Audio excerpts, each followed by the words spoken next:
ఒకరికొకరు చేతులు పట్టుకుని 7 అడుగులు వేశారు కదా, అప్పటి ప్రమాణాన్ని గుర్తు చేసుకోండి. ఏది ఏమైనా ఒకరిని ఒకరు వదిలి ఉండలేమని బలంగా కోరుకోండి. అప్పుడే మీ మధ్య ఉన్న భయాలు, విభేదాలు అన్నీ తొలగిపోతాయి. కానీ తను నాతో మాట్లాడడానికి ఇష్టంగా లేదమ్మా. ఇప్పుడు నేనేం చేయాలి? చాలా సింపుల్. తనకు ఏది ఇష్టమో అదే చెయ్యి. తరువాత తనే అర్థం చేసుకుంటుంది.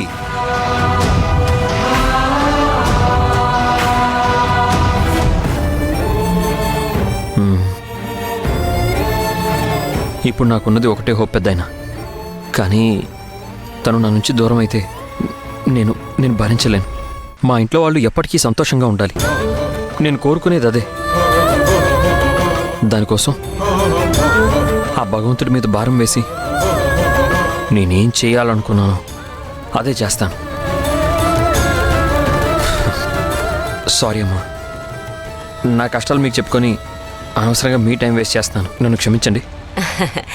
అలాంటిదేం లేదు బాబు. మాకు పిల్లలు లేరు.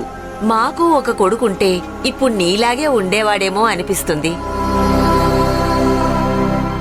నీతో మాట్లాడుతుంటే అసలు టైమే తెలియలేదు బాబు. చాలా ఆనందంగా ఉంది బాబు. ఆహా, చూస్తూ ఉండు. నీలాగే నీ భార్య కూడా నిన్ను ప్రాణం కంటే ఎక్కువగా ప్రేమిస్తుంది. నీకంతా మంచే జరుగుతుంది. నువ్వేం బాధపడకు బాబు. తను చెప్పినట్టు అంతా మంచే జరుగుతుంది. నువ్వు హ్యాపీగా ఉండు.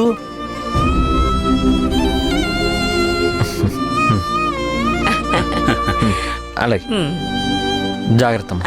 పదవే.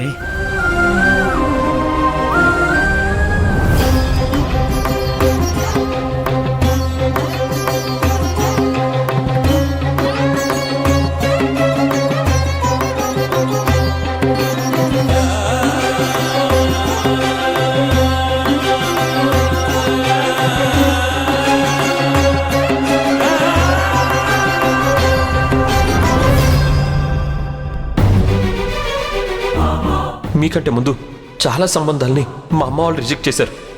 కారణం వాళ్ళకి ఆస్తి ఆదాయం లేకపోవడమే. మా అమ్మకి విషయం తెలిస్తే మన సంబంధాలన్నీ ఈ క్షణమే తెగిపోతాయి. లక్ష్మి, ప్లీజ్ దయచేసి నా మాట వినండి. లక్ష్మి,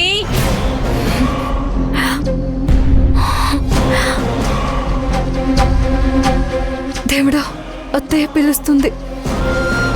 మరీ ఇంత గట్టిగా పిలుస్తున్నారంటే లెటర్ చదివేసి ఉంటారా? లక్ష్మి, ఓసారిలా రామ్మా. అత్తయ్య వస్తున్నా. ధైర్యంగా ఉండు, ఏమీ అవ్వదు. నిజం తెలియాల్సిందే. అది ఈ విధంగా తెలుస్తుంది. భయపడద్దు.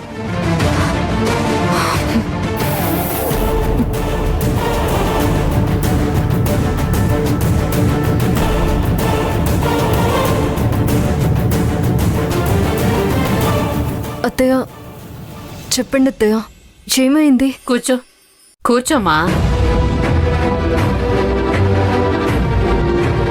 నీతో కొంచెం మాట్లాడాలి. చెప్పండి అత్తయ్య, దేని గురించి?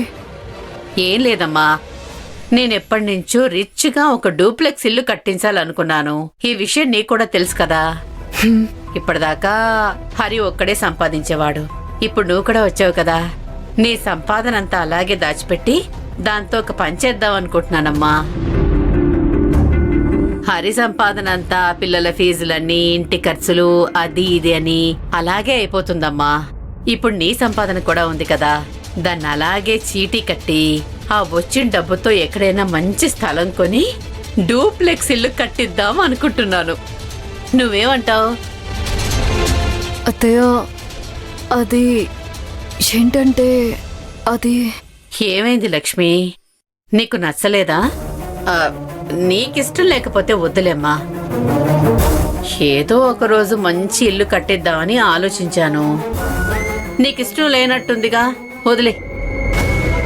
భగవంతుడా, ఇంత బాధ పెడుతున్నావేంటయ్యా? పాపం అత్తయ్య ఇంటి గురించి ఎన్నో కలలు కంటున్నారు. ఇప్పుడు ఆవిడకి నిజం ఎలా చెప్పాలి?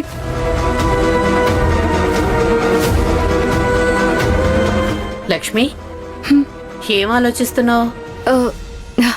ఏమీ లేదత్తయ్య. మీరు బాధపడకండి. ఆ దేవుడు ఏం రాశాడో అదే జరుగుతుంది. మీరు దాని గురించి ఆలోచించకండి. అదే జరిగితే అందరికీ సంతోషమే కదా. మంచి మాట అన్నావు తల్లి. నాకు తెలుసు నా కోడలు నా మాట ఎప్పుడూ కాదందని.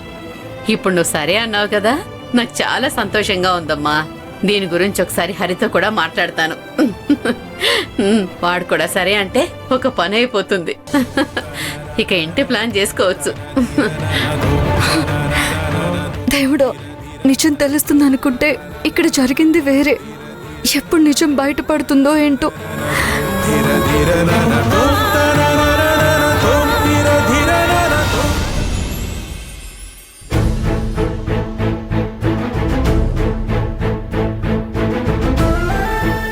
ఈ గుడ్ ఈవినింగ్లు తర్వాత అసలు ఆఫీస్కి ఎందుకు రావట్లేదు?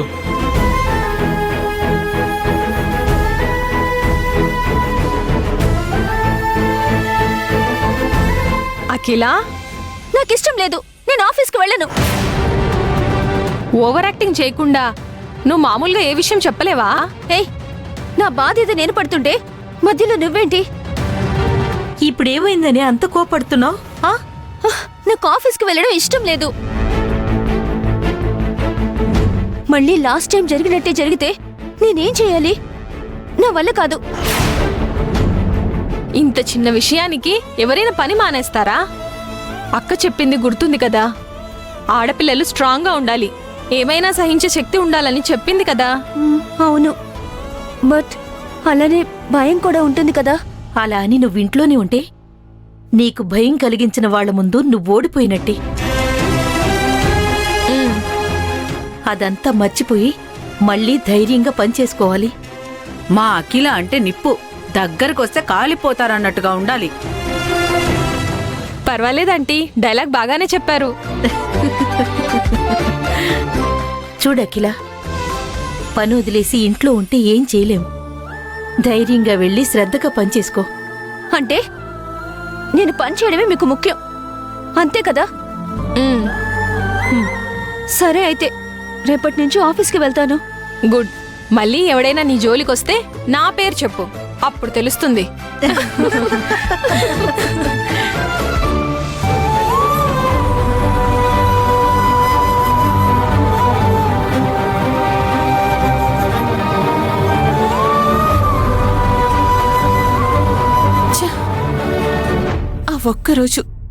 ఆ ఒక్కరోజు తప్పుడు నిర్ణయం తీసుకున్నందుకు ఇప్పటికీ అనుభవించాల్సి వస్తుంది. అంతా నా కర్మ. ఈ దేవాన్ని నమ్మి మోసపోయాను. ఎంతవరకు అమ్మ ఇప్పుడు నాన్న కావాలని అడగలేదు. అతను కలిసినందుకే అలా అంటుంది. వీడెక్కడి నుంచి దాపురించాడో ఏంటో.